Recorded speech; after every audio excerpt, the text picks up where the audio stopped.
इंदौर में कांग्रेस प्रदेश अध्यक्ष जीतू पटवारी के भाई नाना पटवारी से जुड़े कथित सिंडिकेट की जांच लगातार गहराती जा रही है। एनडीपीएस मामले की जांच के दौरान अब ऑनलाइन सट्टा, प्लॉट एग्रीमेंट और कथित जमीन धोखाधड़ी से जुड़े नए पहलू सामने आए हैं। पुलिस ने 374 प्लॉट, 5 कंपनियों, बैंक खातों और वित्तीय लेन देन की जांच शुरू कर दी है। वहीं प्लॉट की रजिस्ट्री नहीं होने की शिकायत पर बिल्डर को फिर नोटिस जारी किया गया है।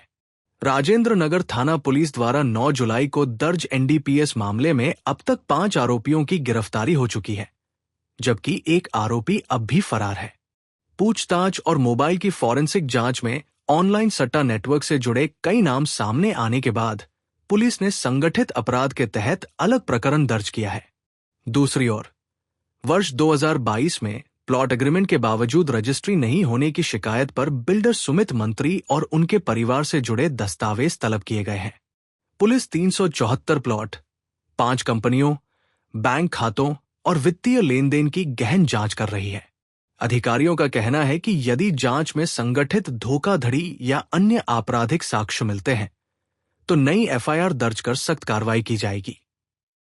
ये 9 जुलाई को जो धारा 8/21 एनडीपीएस की कायमी हुई थी, उसमें टोटल अभी तक 5 आरोपी बन चुके हैं और एक आरोपी नामजद है, जिसके लिए हमारी लगातार कोशिश है उसको गिरफ्तार करने की।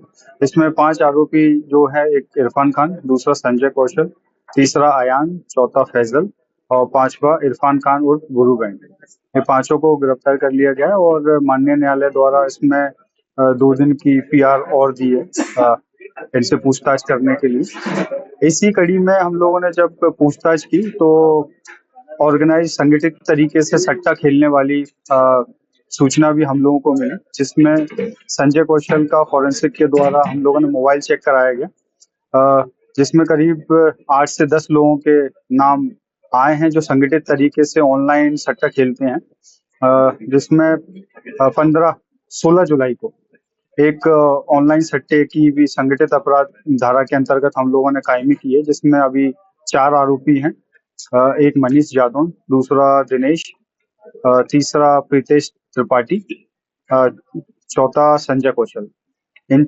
इसमें से 2 आरोपी अभी हमारे गिरफ्त में है। उसमें भी माननीय न्यायालय द्वारा 20 तारीख तक हम लोगों को पीआर प्राप्त किया है, जिनसे पूछताछ जारी है। इस नेटवर्क में करीब हमको शंका है कि करीब 10 से 15 लोग होंगे संगठित तरीके से ये ऑनलाइन आईडीज बनाते हैं और उन आईडीज को व्हाट्सएप के माध्यम से ये पासवर्ड, लिंक और अपना आईडी को भेजते हैं। उस फिर जब कोई भी मैच होता है या कोई ऑनलाइन कोई गेम होता है, उसमें सट्टा लगाते हैं, तो आईडी सेटल करने की कोई 2-3 सेंटर्स हैं। इस तरीके का हम लोगों ने अभी डेटा एकत्रित किया है। दोनों अपराध में अभी अकाउंट्स की जानकारी हम लोग निकाल रहे हैं कि किस तरीके से ये एनडीपीएस और सट्टे दोनों इंटरलिंक्ड हैं, तो दोनों में अभी लगातार विवेचना जारी है। जमीन के घोटालों की बात सामने आई। इसी कड़ी में 2 युवतियों को भी बुलाया गया था। एक युवती द्वारा ये एग्रीमेंट हम लोगों को प्रस्तुत किया गया था कि उसने लिखित में हम लोगों पर शिकायत भी दी है कि नाना पटवारी द्वारा एक एग्रीमेंट 2022 में उनसे बनाया गया था और उसमें भूखंड क्रमांक 293, 294 शुभम वैली, ये डीपीएस स्कूल के पास, जिसके अभी डायरेक्टर सुमित मंत्री हैं और उनके फादर कल्याण मंत्री हैं, उनके 2 प्लॉट्स नाना पटवारी द्वारा इनसे एग्रीमेंट किया गया था, लेकिन एग्रीमेंट के बावजूद उनको रजिस्ट्री नहीं कराई थी, तो उस पर उन्होंने लिखित में कंप्लेंट दी है। उसी कड़ी में हम लोगों ने सुमित मंत्री को भी 15 तारीख को तलब किया था। उनके फॉर्मल स्टेटमेंट्स भी रिकॉर्ड किए गए हैं। आज पुनः उनको हम लोग नोटिस तामील करने जा रहे हैं, जिसमें उनके जितने भी फॉर्म्स हैं उसमें ये चेक किया जाएगा कहीं इस तरीके की संगठित होकर ये लोग कोई इस तरीके का फ्रॉड दूसरे लोगों के साथ तो नहीं कर रहे हैं।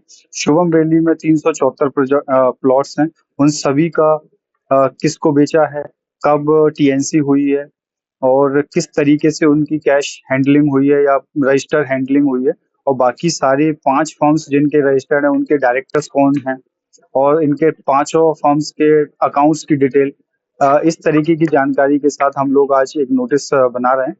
इसमें एक पॉइंट ये भी सामने आया था कि 15 तारीख को एक उनके द्वारा एक मेडिकल हमारे समक्ष प्रस्तुत किया गया था और मेडिकल में उनको 5 दिन का बेड रेस्ट का सर्टिफाई किया था डॉक्टर दीपक बंसल के द्वारा।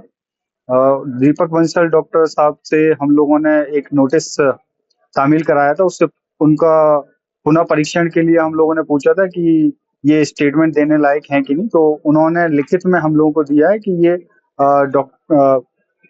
सुमित मंत्री कथन दे सकते हैं। तो ये दोनों कॉन्ट्रोडिक्टरी डॉक्टर के द्वारा सर्टिफाई किया गया है, तो इसलिए डॉक्टर दीपक बंसल को भी आज तलब किया जाएगा। उनसे पूछताछ की जाएगी कि ये दोनों जो आपके द्वारा सर्टिफिकेट दिए गए हैं, इन दोनों में कॉन्ट्रोडिक्शन क्यों?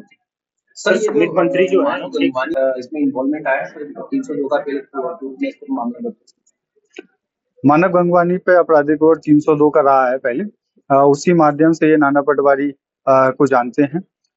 इनके पूरे एनडीपीएस के मामले में भी पूछताछ में इनकी कहीं ना कहीं संलिप्तता हम लोगों को जो भी संलिप्तता दिखेगी उसके आधार पर उसमें वैधानिक कार्रवाई करेंगे।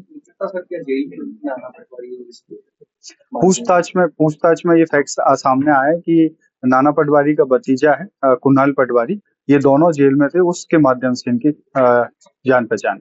सर सुमित मंत्री जो है इसके खिलाफ जन सुनवाई में भी कई प्लाटों की धोखाधड़ी की पहले से शिकायत हो चुकी है। क्या सर उन मामलों को भी इसके साथ इन्वॉल्व किया जाएगा या जांच की जाएगी जो जमीन के नाम से धोखाधड़ी की गई है? जैसा मैंने अभी आपको बताया, उनकी 5 फर्म्स हैं जो अभी हम पुलिस के द्वारा आइडेंटिफाई की गई हैं और पूछताछ में उनके द्वारा भी बताया गया है और 5 फर्म्स के अकाउंट की डिटेल मांग रहे हैं हम लोग। और कहीं भी अगर इस तरीके की कोई हम लोगों को कंप्लेंट आती है या प्रत्यक्ष से नई कंप्लेंट आती है तो उन पर हम लोग स्वाभाविक है कि वैधानिक कार्रवाई की जाए।